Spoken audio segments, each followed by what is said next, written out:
on, let's get some of the lads together. Let's have a good old sing song, yeah. Okay, yeah, all right. Come on, fellas. Get around the piano. Let's have a good go. Come on, then. Are you ready? Come on, you lot. Go on, then. Oh, 'tis our delight for the red and white. The imps are here to stay. Oh, 'tis our delight for the red and white. The imps are here to stay. Lincoln City are the team, the Reds is their name. Stinsel Bank is their home ground and football is their game. So come and cheer them on, you lads, support them all the way. Oh, 'tis our delight for the red and white, the imps are here to stay. Oh, 'tis our... Morning all, how we doing? Not really sure why the old comments are so small there, look, this morning. Is there something I can change? There we go. Mr. Lamming is in Berlin. Guten Morgen. Wow. Rob Scott, morning, pal. You all right? Sean is on. David Hunt is on. It's going to be a good morning to talk Lincoln City. And I'm really hoping that my dog, who's currently standing watching me way up the road, is going to start getting a little bit interested in walking, because we need to have a discussion this morning, I think, don't we? We need to kind of break down yesterday's game, which I'll do properly on in words rather than the spoken video form a little later on. But obviously these night games are always a little bit difficult for me to write up quickly, and I wanted to just say a few words really first thing this morning, because it seems to have been quite a major week in the history of Lincoln City Football Club. And sometimes when you live through these moments, you live through these weeks, you don't realize, and then in years and years to come, you continuing to talk about things that have happened, and you think about kind of Peter Jackson leaving, for instance, and Chris Sutton coming in, and Chris won the first game, if I remember correctly, with a Sergio Torres goal, and it felt like it was an important time for the football club. And then obviously things changed quite quickly. I can't help but feel 1 week ago, it was Wednesday morning, there was no indication that we were going to have a new manager. We'd just come on the back of the Burton game. We've got all these different elements holding us back. For instance, the lack of striker, the injuries that just mount up. There was the Mandroyu red card. 1 week ago today, Lincoln City felt like a very, very different beast. It felt like a different place. Here we are, 7 days later. There's no real indication of who we might be getting in as manager. The bookies haven't got a clue. That's why they're lazily throwing Stephen Bradley and Danny Cowley at it, because they're the two obvious choices from any kind of point of view, and it's the reason that the rest of us are doing the same. We don't know who's coming in. We've got no more clarity on the situation than we had, however many 7 days ago, however many hours that is. Anyone who can do the maths, I don't know. It's crazy. 154, 164. Don't know. Shit at maths. But we do have some clarity. We do have some reassurances about beliefs that we were beginning to hold firm in August, that I think for some have slowly waned. And that's that this Lincoln City side is fucking good when it's allowed to be.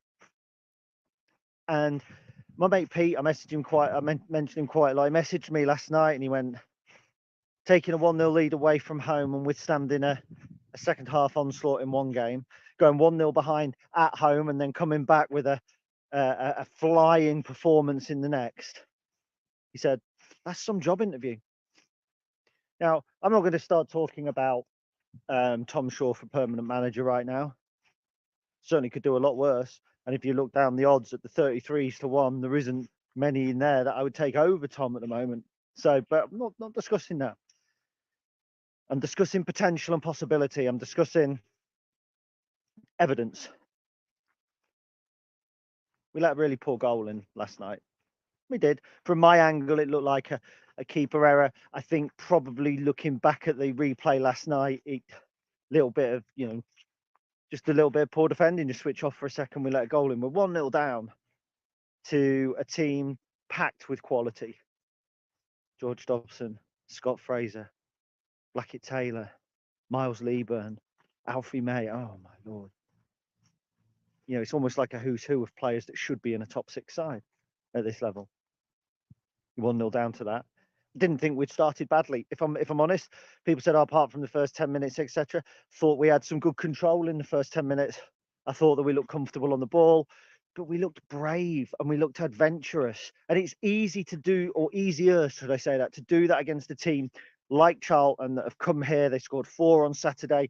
They want to attack. They want to get forward. They've got 2 up top. It's easier to do it against that, by the way, than it is against a bank of 6 for Burton. So let's make sure that we're comparing apples with apples, pardon the pun, when we're saying, you know, why couldn't we do that against Burton? Because the opposition are the unknown quantity. The opposition are the variable that people, the football supporters, very, very rarely take into consideration. Why can't we do that every week? Because every week you face somebody different. Think about your job. If you're in the co-op, working in the co-op or working in a service industry, every customer's different. So when you try and make a sale and you make that sale and your boss says, why can't you do that with every customer? Because every customer's different. And it's the same with football. Every team is different. So that's kind of the caveat to last night. But there was still something different about the way that we approached it. We were braver on the ball. I felt we were looking for keener passes, and Tom Shaw said it in his pre-match interview. And I don't always put a lot of weight behind pre-match interviews because it's always the same thing. We respect the opposition. We're going to have to work hard. We've got a game plan. You expect it. But actually, Tom's was quite revealing because he was saying, I want players to be braver. I want them to make that pass. If it breaks down, that's on me. He said that's on me. That's taking responsibility before the event, not coming out afterwards and going, that's on me. And I thought that was actually brave from Tom. Brave in the way that he's expressed himself in his pre-match interview. He wants the players to show how good they are. And look, it didn't always work out last night. And sadly, 1 or 2 of the people around me, and I won't try not to be too critical because a lot of them kind of now follow and watch, but 1 or 2 people of the people around me were really upset. One person in particular, Pordy O'Connor, misplaced a pass on about 15 minutes. Clap, clap, clap. Well done, skipper. Proper sarcastic with it. Do you know what? I hate that. I despise that. We're 15 minutes in. Tell you what, if we're 4-0 down at the final whistle, berate the players. But 15 minutes in, when we've been playing all right, we've been holding on to the ball a bit, getting a fucking bin. Anyway. But we were brave and it wasn't coming off particularly. They just clicked. And look, 2 players stood out. I'll talk about them in my written report, but Lass, obviously, I mean, there's, Harry Jackson said here, Hakeem, Sean and Lass, I'm going to come on to that. The latter ran his socks off. Yeah, he did. Absolutely. He was superb. The DA, Doris Sorensen, was amazing last night. I mean, he was absolutely superb. He was superb. A central midfielder converted to a right wing back playing on the right wing. Let's not forget that. But his energy, his enthusiasm, I don't know, he never stops.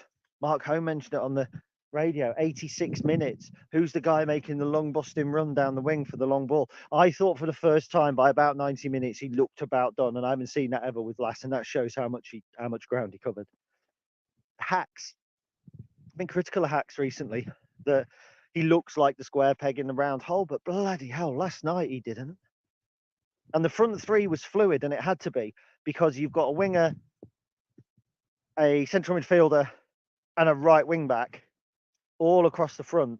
And they were kind of switching round and playing and all that sort of stuff. I get that. It was kind of fluid, but it had to be because none of them were playing in a position that's particularly familiar to them. So when Hacks came to take the throw-ins and the corners, it looked like we didn't have anything in the middle, but it just worked. It just worked. I thought Hacks was unbelievable last night. Unbelievable. I don't normally stand and applaud a player off during a game. I could count on one hand the number of times I've done that, probably in 2 or 3 years. Did it for Hacks. I thought his finish was superb. And there was, again, my mate Dave was there at the football with me last night, and he sat behind me and he says, he had a lot of time to do that. He did, but he's created the time with that first touch. If you look at it, he didn't have a lot of time when the ball first came into him. It's the way he's done it. Technique was unbelievable. That's the Hakeem Delican that I hoped that we had signed when Michael first signed him, the one that I'd watched clips at Scunthorpe, the one who had moved to Bristol City for big money, or he'd moved for the Tribunal, I think it was in the end, because he was under 23. That was the Hacks. That was him. There he was. Ali Smith. kind of get lost a little bit. His performance has got drowned a little bit because Hacks and Sorensen were so good that Ali Smith was just really good, and it didn't stand out. Smith had his best game in a Lincoln shirt last night. He's playing out of position. Some lovely little touches, some lovely little flicks, worked hard again, got criticised by somebody near me for pulling out of one tackle. I think, bloody hell, given the number of injuries that we've got at the minute. And therein lies the crux of, for me, the reason we did so well. Because, it was a great performance, but it was a better performance because of the context. Manager being sacked last week, former manager bringing his team who are going to want to give it a bit of a go. He'll never play defensive. And actually, that was to his credit. Even after the first goal, Michael didn't change anything. We knew that he wouldn't change anything, and it worked in our favour in this instance. Charlie, come up this side. It's all right, it's filthy, and the dog not keen on it. But it's the context of those injuries. And look, every single thing I write, every video I do, every podcast I do, I mention this. And it is so important. It's so pertinent to everything that we discuss. Tyler Walker would likely have started last night out. If he hadn't have started last night, Ben House would. One of those two would have started up front, injured. Danny Mandroyu absolutely would have played last night had he not been suspended. Rico Hackett, who has been playing through the centre, who looks like he was Tom Shaw's pick to play through the centre, injured. Ted Bishop, nowhere to be seen last night. One could only imagine missed out with a knock. 5 players. Lewis Monsma, when Pordy went down and when Jacko went down, would Monsma have come on? Would Monsma have been on the pitch? 6 first team players, an entire forward line injured, an entire forward line. That cannot, it's been used as a safety net for those who have defended Mark Kennedy, including myself. I defended the manager at the time. So it's all used as a safety net. Imagine what if. Last night, what if wasn't even a thing. That's why it's so exciting. And I try not to get carried away. I try not to get too kind of excitable. But I'm struggling this morning because, how do I put this? In August, I could see where we were going. And that was with Mark Kennedy. This isn't about head coaches. The Wickham game, thought we were superb. Blackpool, we didn't have that many touches in the box, but we played well. You could see, I thought, when this team clicks, we're going to be a real handful. And I put it 2 or 3 times. We've won 2 games 3-0, and neither stage did I think that we were at full pelt. I think both of those games turned on substitutions. And I just felt once we find the formula, once we settle in, once we know what we're doing and how we're doing it, this team's got to be good. And then we went to Bristol Rovers. We were 1-0 up. We ended up drawing that game. We then lost Tyler Walker. We then lost Ben House. And we just lost our way. And I almost felt like, is this that glimpse? It's that August bounce when we started really well, or relatively well, in the 21-22 season, if you remember, with winning 5-1 at Cambridge, and we beat Fleetwood at home, and we were knocking about that kind of top 10, and it all went wrong. Last season, we were really hard to beat. We went away and won at Oxford. You thought we could be on the cusp of something here, and we lost that as well. And my feel was, after the Bristol Rovers game, another false dawn. The last 2 games under Tom Shaw have proven to me it wasn't. And it's also proven to me we're not reliant on a head coach. That the idea of this team, the idea of things remaining constant when somebody else steps up, I call it the Brentford. That kind of desire to be like Brentford, for the continuation of a style. When a head coach comes and goes, they're not the be all and end all. When Peter Jackson left and Chris Sutton came in, overhaul, playing style, players, everything, overhaul. When Chris Sutton went out and Steve Tilson come in, start again every year. 12 months, start again. 12 months, start again. Mark Kennedy's gone, and we're seeing Lincoln City 2.0. We're seeing what we had seen a few weeks ago play out in front of our eyes. Still dogged, determined at the back. Okay, we let a silly goal in last night, but Fleetwood kept their XG nice and low despite them having lots of possession. We've shown that we can be good in possession against a decent Charlton team. It won't always be like that. So last night I wrote, as you probably know, some of you, why I was backing Dan and Nick to come back as coaches, why I think they would be a great fit. I came away from the ground last night thinking, I'm not sure it matters who comes back as head coach, who comes in, if they buy into the system and the idea. Because if we can play like we did last night, which I just think is a beefed up, powered up version of what we've been threatening to do all season, if we can do that under a so-called caretaker and a coach that's been with us since Thursday of last week, it just goes to show that DNA, that club DNA, which is something we've talked about, I think, a lot, certainly Clive and Liam and people like that do, that it is actually a thing. It's not just a buzzword, because football's full of buzzwords, isn't it? It's full of DNA and blah, blah, blah, this, and everybody says the same sorts of things. But actually, I thought we saw evidence of it last night. I can't get over how impressed I was. When I do my write-ups, I look on the attacking intent on SofaScore, and I almost always put it in my articles. And 99 times out of 100, we have a lower attacking intent over the last 18 months. And to be fair, we haven't played 99 games over the last 18 months, but you know what I mean. We have a lower attacking momentum rather than the opposition. So we're winning games based on being a little bit more clinical in the final third and being tight, putting our bodies on the line. That's how we achieved a degree of success under Mark Kennedy. And we did last season. We finished second highest finish in 50 years or whatever. So, we can't do away with that. Mark Kennedy wasn't fired for results, and not particularly performances either. Last night's attacking momentum is Lincoln City all the way through. And to achieve that without proper centre forward, without several top players who would all start, the front three would likely have been, Hackett, Mandroyu and Ben House, let's say. Last would have probably been at right wing back, Jack Burrows maybe at left back, Sean Rowan maybe not even in the team, and they're all excellent. Feels like all of a sudden there's a togetherness again. It's mouth-watering when you look at Exeter on Saturday on a run of games since they almost threw their EFL trophy game a few weeks ago, lost 9-0 at home to Reading, absolutely embarrassing. And since then, I think they've won one game, something like that. They've been really, really poor. They're there for the taking. And you get a feeling that finally, maybe this Lincoln City side have got a belief that, well, if they're there for the taking, we'll go and take it. And when you go away to a team, Exeter's fans are going to want to see them at least try and attack us. Are they going to go and try and keep it tight and knock balls and invite pressure? No, because their fan base will turn. So it's actually going to be a game that I think is more winnable than Burton at home for us, Exeter away. I just wonder, 9 points from 3 games, if Tom Shaw was to get that, going into a game against Oxford, who I think lost last night to Wigan. Just don't know. And then Pete, again, I go back to him, but my mate Pete messaged me about head coach, and he said, Tom Shaw gets 10 to 12 points from the next 4 games.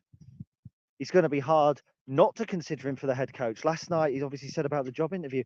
It's right. I don't know. There's just something. At the end of the game, when managers come over and clap, or Mike Clapperton never did, and Mark Kennedy did all the time, fair play to him. I know it's Tom Shaw. There was something about the way that he did it last night. It just feels he's more Lincoln City than anything, because he's been with us for a while. It was where he was pointing at last. I really liked that. It just feels like there's more, the players are more on board with him. And you just think, what, if it ain't broke, don't fix it. And I wonder if that's what the board are thinking. And I said I wasn't going to talk about head coach or manager, but it's a tough job, interim manager. And it's often done by somebody who's part of the club. Jamie McComb was part of the club. Grant Brown's done it a couple of times. Big part of the club. But it's a tough role to take on. It really is. Because you're on a hide into nothing, especially when Jamie McComb took it on for when Dan and Nick left. I mean, he was on an absolute hide into nothing, because we were on a bit of a roll. We could have gone top by beating Wickham. They left. And I think he got 2 defeats. 6-0 against Oxford, 1-0 against Bristol Rovers, penalty, by the way, dive, if I remember, Tom Nichols, cheating bastard, and 1-1 with Rochdale. But it's hard. You're a make weight. You're a placeholder. That's all you are. You're a semicolon in a sentence, and then you get Tom Shaw, and he's not that. He's moved the plot forward. He's developed the team. He's brought something out of us that's not been evident for a month, and he's done it with worse injuries. At least under Mark, we had Rico Hackett fit. We had Rico and Danny Mandroyu fit briefly. He's done it with not one arm tied behind his back, but one arm tied behind his back and a bloody mitten on the other hand. It's impressive. It's 2 games. Could just be a little bounce. It's 2 games. But a lot of you were there last night. And stats. I love stats. They'll tell you anything you want to be told. You can make them look good. You can make them look bad. I mean, apart from if you like Cheltenham or something, obviously. But, you know, I could produce a stat that proves Mark Kennedy was on the right lines. XG faced, best in the division, lowest in the division. We're on the right lines. We're solid. We've got a great basis. Somebody else could go worst XG in the division. We're not attacking. So you see, you can make a stat say whatever you want. I'll tell you what you can't make say whatever you want. Performance, instinct. I walked away from the ground last night among a much busier crowd because for the first time in a long time, I stood and I applauded. And where I sit, it's hard to get out. I park right down in town. It can be gone 11 o'clock before I get home. I've got to try and write the game up. I've got work the next day, etc., etc. Normally, when the final whistle goes, I'm kind of stood in a concourse just watching so I can get out. I stayed put in my seat last night to applaud that Lincoln City team off. So I was walking back in a big throng of people. And by the way, the crowd, a little bit disappointing. I know it's half term, miserable weather, all that sort of stuff. But I think it was under 7,000 home fans, wasn't it? First time that's been in a long while. Those that did stay away missed something special. But walking over with those people, walking in the large group of kind of different sports I didn't hear a dissenting voice. Every single person was praising somebody. And I heard praise for the obvious, the Lasses and the Hacks. Jack Vale I'll come on to very briefly in a minute. Ali Smith was getting praise. I mean, both the Ethans had good games. Jack Burrows I thought was superb. So yeah, it's all a bit positive. And it was great. Even the guy who was sarcastically clapping Paudie O'Connor on 15 minutes was applauding the passing move that led to a chance in the second half. It was just nice. It was just good to see. It was nice to go to a game and feel that. It's just a pity my dad wasn't there, which is a real shame. And for those who don't know, he's got quite a significant health issue at the moment. So he missed last night's game. He's hoping probably to be back next week, but he's going to be battling something for a few months now, which is not very nice. So yeah, it's tinged with a little bit of sadness, unfortunately, that he couldn't make it. But I stayed in regular contact with him through the game. And those of you who know, obviously, and have messaged me, thank you very much for that. Jack Vale, he's a naughty boy, isn't he? First challenge. He had been on what? 30 seconds, I'd assume, leave a foot in on a defender. Then he was getting involved. I like him. He looks like a younger Ben House. Nice and mobile. We're going to have a centre forward when we go to Exeter as well. Oh, the luxury. An actual centre forward on the pitch. I would say that this has got to be the longest spell that a Lincoln City team have gone without having a recognised centre forward. And we are 9th in League One, I think. 2 points outside the playoffs with a game in hand. If that doesn't scream absolute potential, nothing does. Now, Alex Walker's made a great point here that I'm going to pick up on. In fact, Gav Hughes has made it as well. So Alex praised not only the team, but the referee let the game throw and it wasn't all about him. And Gav has said, that's Bob Harmston, Mum and Bob, that's Gav, ref was excellent. You know what? The ref was brilliant. He was absolutely superb for me last night because he didn't show a single yellow card, which I thought was good, even though he was getting sniped at a little bit. You know, Arahan was thrown to the floor, was a bit of shithousery from him. We like to see it, but I also like to see a referee that doesn't take any of it. And Arahan got up and it's almost like him and the ref had a little cuddle at one point and walked away. He didn't take it from Blackett Taylor, laid on the floor, rolling on the pitch. Don't get what the point of that was. You're losing 3-1, pal. You're trying to waste time for. You want to be getting the ball in there, get yourself off the pitch, get yourself up.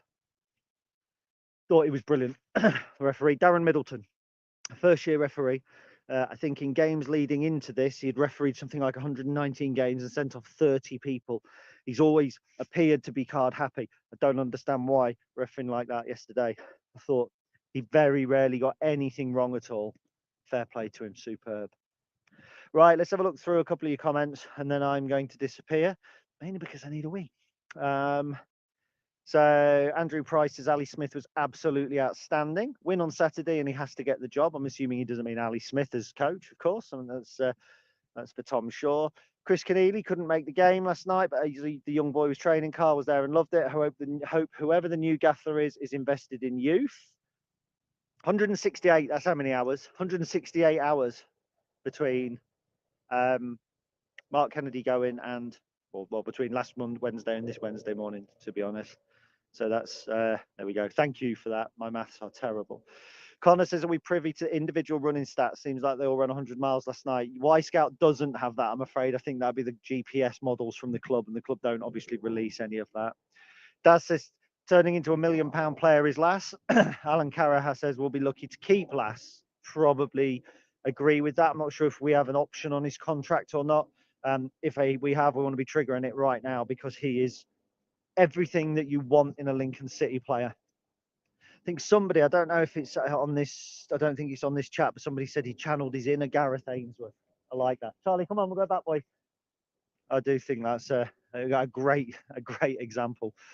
Robert Clark, hello, mate. Team were great. They have a great team spirit. It's hard not to get carried away. Yes, it is.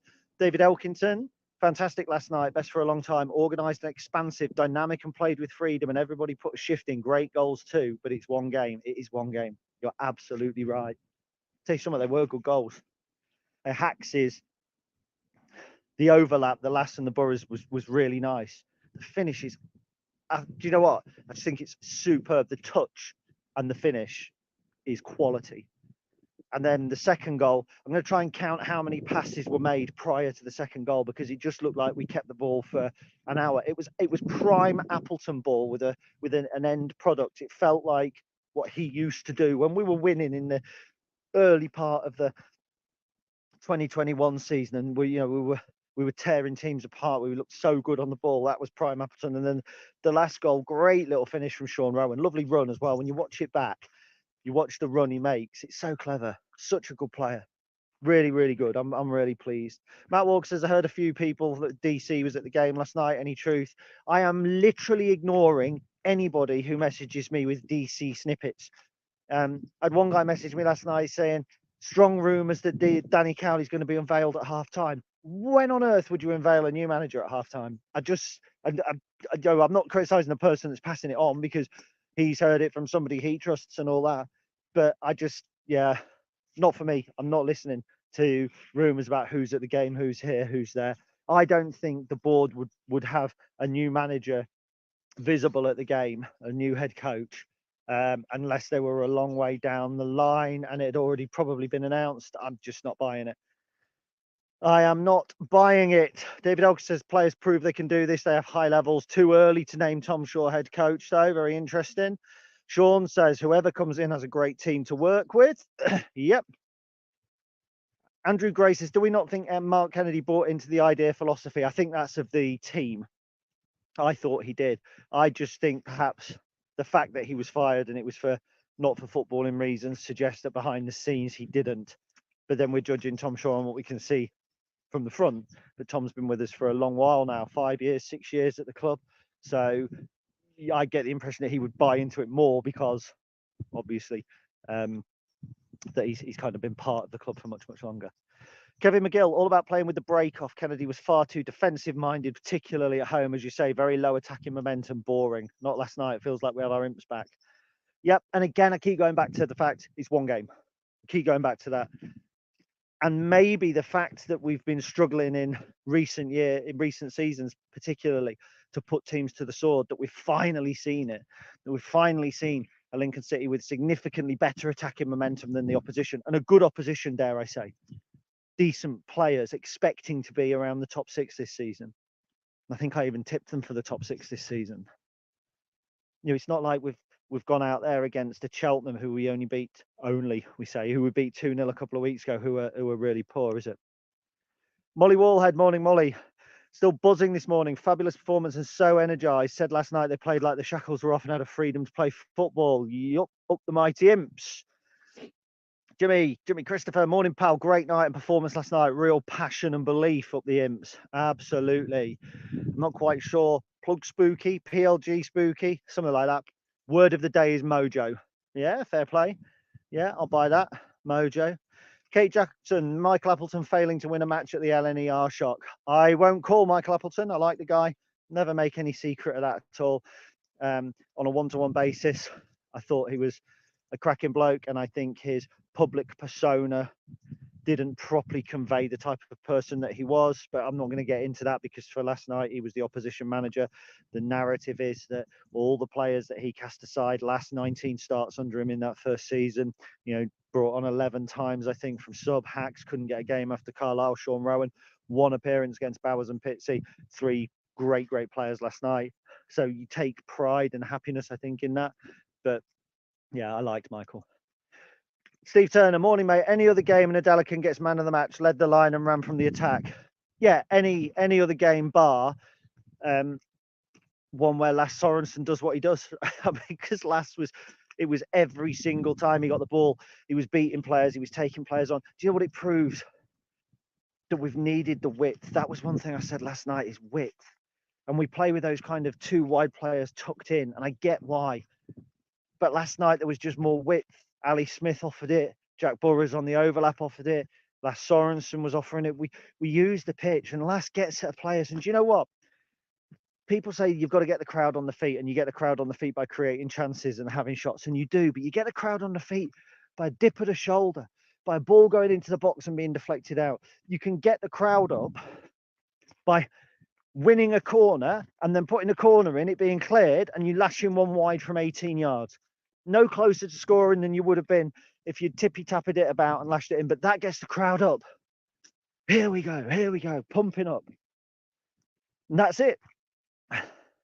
Craig, it was obviously yourself that messaged me about half-time. It wasn't a pop at you, mate.